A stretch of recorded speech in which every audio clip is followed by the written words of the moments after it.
சேலம் சங்ககிரி அருகே இருசக்கர வாகனம் மீது கார் மோதி விபத்து ஏற்பட்டிருக்கிறது. அண்மை செய்தியாக பார்த்துக் கொண்டு வருகிறோம். இருசக்கர வாகனத்தில் வந்தவர் கார் மேலே விழுந்து சிறிது தூரம் இழுத்துச் செல்லப்பட்டுள்ளார். தற்போது அண்மை செய்தியாக பார்த்துக் கொண்டு வருகிறோம். விபத்தில் இருசக்கர வாகனத்தை ஓட்டி வந்த சுந்தரமூர்த்தி என்பவருக்கு கையில் கட்டு போடப்பட்டிருக்கிறது. இரண்டு வாகனங்களுமே நேருக்கு நேர் மோதும் சிசிடிவி காட்சி வெளியாகி பரபரப்பை ஏற்படுத்தியிருக்கிறது. தொடர்ந்து போலீசார் விசாரணை மேற்கொண்டு வருகின்றனர்.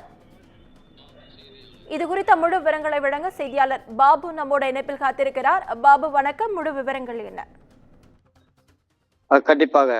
அதாவது சேலம் மாவட்டம் சங்ககிரி அடுத்து காவேரிப்பட்டி பகுதியை சேர்ந்த சுந்தரமூர்த்தி என்பவர் தேவூர் கைகோளபாளையம் பகுதியில் உள்ள உரக்கடை நடத்தி வருகிறார்.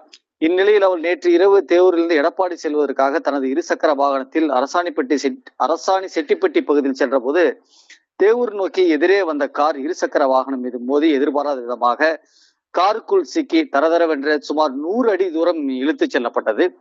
அப்போது இருசக்கர வாகனத்தில் வந்த சத்தியமூர்த்தி அதிர்ஷ்டவசமாக காரின் முன்பகுதியில் இறுக்கமாக பிடித்து அமர்ந்து சென்றதால் உயிர் சேதம் தவிர்க்கப்பட்டு காரை நிறுத்திய பிறகே அவர் அச்சத்துடன் கீழே இறங்கி வந்தார். அப்போது காரை ஓட்டி வந்த ராஜா என்பவர் இருசக்கர வாகனம் மோதிய பிறகும் அஜாக்கிரதையாக ஓட்டி வந்தது தெரிய வந்தது.